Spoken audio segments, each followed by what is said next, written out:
Halo, nama saya Syifa, saya 27 tahun dan saat ini saya masih berusaha mengatasi depresi saya.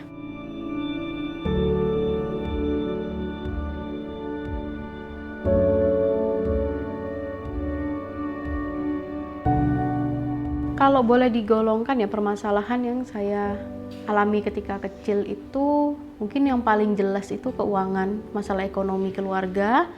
Kemudian yang kedua itu saya belum seakrab itu dengan keluarga saya. Jadi ada permasalahan-permasalahan di keluarga yang membuat saya merasa kayak kalau saya cerita waktu itu hanya menambah beban orang tua saya. Jadi saya simpan ke diri sendiri dulu. Memang saya bukan orang yang mudah untuk membuka diri waktu itu, bukan orang yang mudah untuk menceritakan apa sih yang sebenarnya mengganggu saya. Saya aja kadang-kadang nggak sadar gitu apa yang ganggu sebenarnya.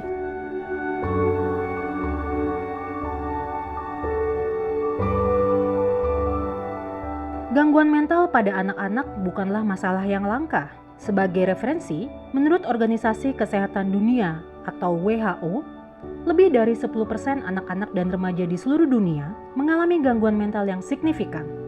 Hal ini dapat mencakup gangguan seperti gangguan depresi, kecemasan, gangguan makan, dan gangguan perilaku.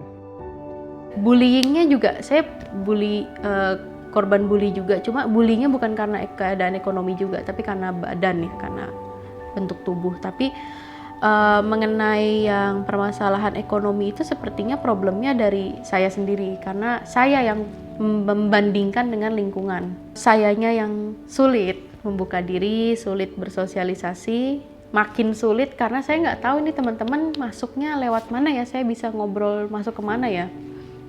Karena dari bahasan aja udah beda. Mereka mungkin sharing, jalan-jalan kemana, habis ngapain. Saya ya karena keterbatasan ruang gerak itu ya saya hanya ceritanya itu-itu aja. Sangat penting untuk mendukung kesehatan mental anak-anak dan remaja dengan memberikan dukungan emosional, akses ke perawatan kesehatan mental yang tepat, dan menciptakan lingkungan yang mendukung perkembangan psikologis yang sehat. Ide untuk mengakhiri hidup itu ternyata sudah jadi pikiran pikiran fantasi saya ketika kecil. Saya bertahan ya dengan mengalihkan fantasi itu sih ke cerita-cerita fiksi. Jadi saya suka baca cerita fiksi dulu. Kalau kita mau psikologis banget, mungkin itu ya liburanku gitu loh. Aku nggak bisa ke jalan-jalan, aku nggak bisa punya ruang gerak yang lebih luas seperti teman-teman, tapi dengan membaca itu liburanku. Aku bisa ke daerah-daerah yang aku mengenal lagi daerah itu. Oh, ini ternyata ceritanya tuh sejarahnya seperti ini. Jadi itu seperti apa ya, tanda kutip jalan-jalannya aku sih, jalan-jalannya saya. Saya kemudian jadi dekat dengan teman-teman. Ada teman-teman yang kemudian dekat sama saya karena hobi baca saya itu. Dan syukurnya walaupun belum seakrab itu dengan keluarga, mereka menghormati hobi saya itu membaca. Jadi itu jadi penyemangat ini saya sih, penyemangat hidup saya. Ada banyak faktor mengapa kaum remaja atau anak muda enggan atau tidak mencari bantuan dari psikolog atau psikiater ketika menghadapi masalah kesehatan mental, seperti stigma sosial yang terkait dengan masalah kesehatan mental yang membuat mereka merasa malu atau takut untuk mencari bantuan. Mereka khawatir akan ditemui atau dikecam oleh teman-teman, keluarga, atau bahkan masyarakat jika diketahui memiliki masalah kesehatan mental. Jadi mulai waktu itu SMP, dan saat itu saya mulai konsul ke psikolog, tapi cuma berapa sesi gitu loh, beberapa sesi aja. Terus pas SMA karena ada masalah penyesuaian diri waktu itu juga beberapa sesi doang ke psikolog, jadi masih terpecah-pecah ya fokus. Dan kemudian sampai ke diagnosis itu sebenarnya bahkan kuliah akhir atau setelah lulus ya. Diagnosisnya waktu itu depresi ringan sih, tapi buat saya itu Bagusnya adalah saya menjalani sesi itu dengan pikiran yang sudah lebih dewasa. Jadi ketika diagnosis itu muncul ya saya nggak terlalu yang terguncang banget gitu loh. Udah kebayang kira-kira ya arahnya ke sana lah. Yang muncul adalah perasaan, oh jadi pikiran-pikiran yang selama ini meragukan gitu loh, kayak ini permasalahan kayak gini masa sampai gangguan sih. Permasalahan yang gitu aja tanda kutip itu ternyata bisa membuat efek yang segitu besar. Kayaknya kalau untuk sesi psikolog itu kembali lagi ke pribadi ya. Kalau buat saya sebenarnya penegakan diagnosis itu adalah awal perjuangan, bukan akhirnya. Kita nggak, titik akhirnya tuh bukan kita mau tahu kita ada gangguan apa gitu. Tapi kalau buat saya impact-nya itu, efeknya adalah saya bisa lebih menghormati apa yang sudah dilalui sama Syifa selama ini. Masih ada keinginan untuk bunuh diri, untuk mengakhiri hidup, tapi tidak seintens dulu karena sekarang sudah banyak bekal ya, sudah dibekali banyak hal. Tapi antisipasi, saya tahu ke depan ini pasti masih akan terus ada pikiran seperti itu.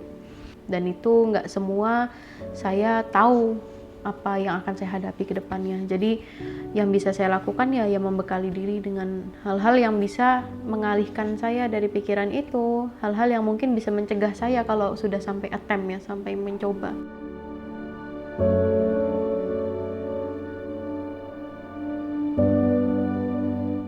Tantangan yang dirasakan ketika menjaga kewarasan hubungan ya, relasi ya. Itu sih yang paling berat, membuka diri ke orang lain bahkan sampai sekarang, karena bawaannya harus dipaksakan, harus dibiasakan gitu loh untuk membangun sistem sosial yang bisa mendukung saya. Saya join dengan komunitas yang dekat value-nya ya, nilai hidupnya dengan saya dulu. Jadi kalau untuk sehat jiwa itu saya sudah dari kuliah, dari sebelum selesai berkuliah itu sudah join. Kemudian ada beberapa komunitas juga, penulis fiksi. Kemudian ada komunitas pecinta hewan yang seperti itu sih, karena itu nilainya dekat dengan apa yang saya anggap penting di hidup ini. Dan karena kedekatan nilai itu sih yang membuat saya jadi itu ya, seperti menemukan teman di luar keluarga, selain keluarga, yang membuat saya berpikir bahwa oh ya, hidup ini gak sendirian loh saya. Ternyata apa yang saya anggap penting di hidup ini itu juga ada orang lain yang menganggap itu penting. Jadi ayo, masih bisa jalanin hidupnya yuk. Masih ada hal-hal yang bisa hal-hal yang saya anggap penting itu masih banyak yang memperjuangkan. Saya mau menjadikan itu semangat hidup saya.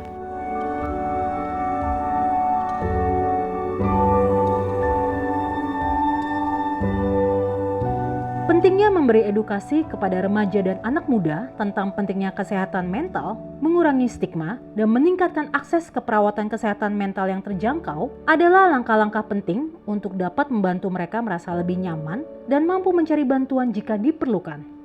Mendukung dialog terbuka tentang kesehatan mental di rumah, di sekolah, komunitas, dan di masyarakat juga dapat membantu remaja dan anak muda menjaga kesehatan mental mereka. Kalau yang bisa saya bagikan dari pengalaman saya, jangan lupa bahwa hidup ini kita nggak sendiri. Walaupun memang ada masa-masa di mana kita sulit yang ketemu teman-teman yang value-nya serupa dengan kita, yang bisa memahami kita. Itu mungkin nggak semudah itu, nggak semua mudah menemukannya. Cuma worth it kok, bisa sangat membantu. Kamu bisa membantu teman-teman ketika kita bisa ketemu orang-orang yang punya pandangan yang sama dengan kita. Nikmati aja di saat ini, mampunya seberapa. Ya sudah, do it your best, give it your best gitu loh. Bahkan ketika bestnya adalah bangun tidur dari kasur ke ngihirup udara, ya udah, kalau itu bestnya kita di hari itu, ya sudah. Mencari bantuan tadi, mencari teman yang bisa mensupport itu tidak selalu harus teman-teman yang sebaya ya, itu penting. Tapi juga mengenali ketika kita memang butuh bantuan profesional itu tidak selalu harus menunggu ketika kita sedang nggak baik. Jadi justru saranku malah ketika sudah ada keingintahuan loh, bukan merasa ada yang nggak enak gitu loh, tapi bahwa ketika sudah muncul keingintahuan mau tahu nih, kenalan lagi sama diri. Kalau emang ada kesempatannya, ada waktunya, silakan. Saya tahu bagaimana cara membuat pelampung ketika badai di hidup itu lagi seru-serunya. Jadi bahkan bukan diagnosis itu yang penting, tapi pelampung seperti apa yang saya punya di hidup saya.